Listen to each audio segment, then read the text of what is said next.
Hi, Crystal Oculi here. Welcome to Money Confidence. I'm the Chief Financial Strategist here at Confidence Wealth. And every week I try to bring up a topic that's talked about, that is on everyone's mind. And this week's topic is going to be, should I stay or should I go? And what do I mean by that? Not the song that we all like, but it's really about when you're retired or you're no longer working or you're over 59 and a half. Should I leave my 401k where it is, your 403b, thrift savings plan, whatever it may be? So your retirement plan, should I leave it where it is or should I roll it out? And pros and cons on both sides. It's interesting because I get this question asked a lot, and I find that there might be some confusion involved with it of, why would people leave versus why people stay. So let's talk a little bit about, just first, we're going to talk pre-tax dollars, meaning this is not the Roth portion. We're only going to discuss for now anything that's pre-tax dollars. So why do people roll their 401k? I'm going to use 401k as an example. Why do people roll their 401k over into an IRA, let's say with a brokerage firm where they can now use and utilize different investments? Well, there are definitely several reasons. Sometimes it is because that they have stopped working there and they don't want to really leave their money behind, and it makes sense for them to roll it out. In some cases, they may be going to a new job. They may roll it over into that plan with them. But majority of the time they don't, because they want to have different investments options that are going to be available to them. So you see, when you're within a 401k plan, although the pros is they're going to most of the time have some low cost funds that you can invest in, the con side to that, so that's the pros. The con side is that you're not really getting advantage of having all different options that are available to you. So again, the advantage is you have a lower cost possible. The disadvantage is you don't have as many options. Now let's talk about other things that could be the reason.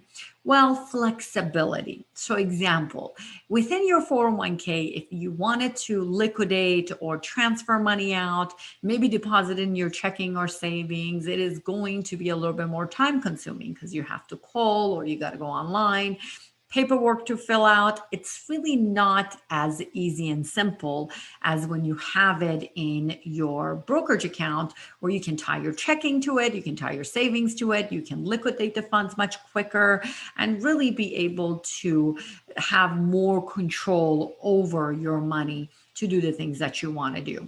So you can see that there is no right or wrong answer for anyone. It's just about, are you trying to organize? Maybe you're trying to consolidate. Maybe you're trying to make sure all your accounts are in the same spot, where you're not looking at, well, now I got 2 401ks with these previous employers and I've got my new one that I started, and everything is all over the place. And sometimes what happens is people don't realize what they're investing in, and they may be doing some stock intersections, meaning holding the same type of funds that are carrying the same holdings inside.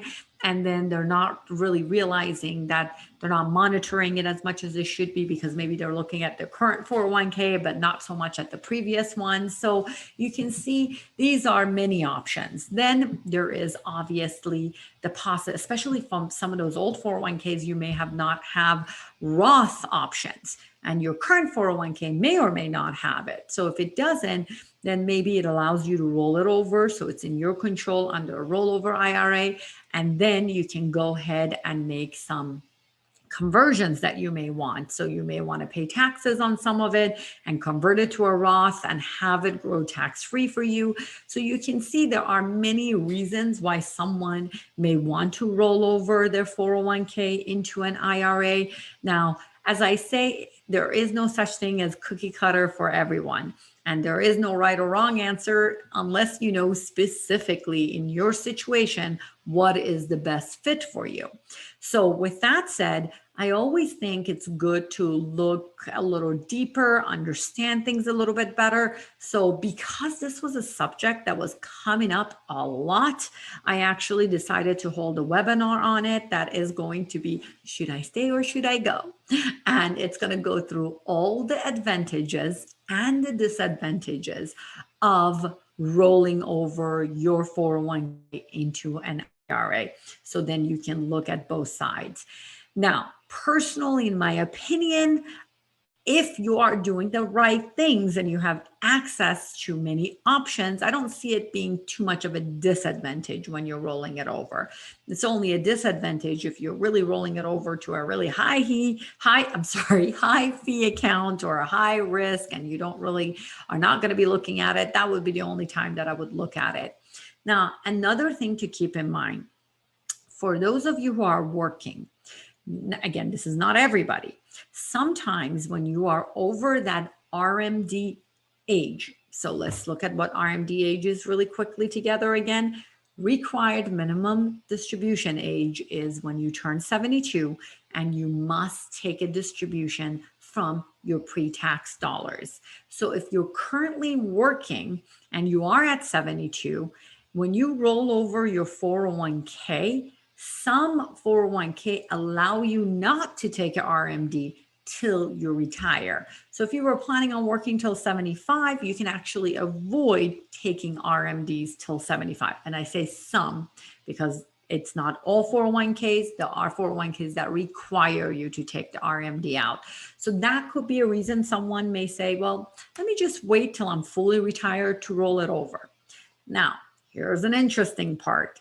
There is a disadvantage the opposite way if you actually are not working and you held a 401k Roth IRA.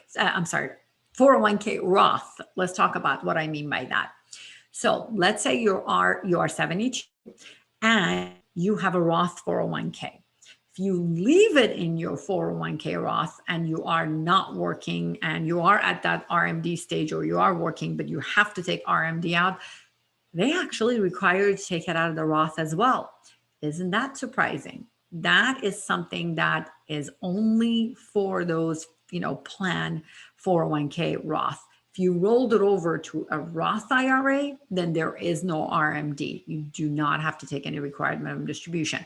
Now, keep in mind, even though if you left it in the 401k and you have to take the RMD, it is tax-free because it's a Roth IRA. It's a Roth 401k. But again, a lot of times when people convert or to contribute towards that Roth side is because they don't want to take the RMD out. Maybe they're looking to pass it on as inheritance.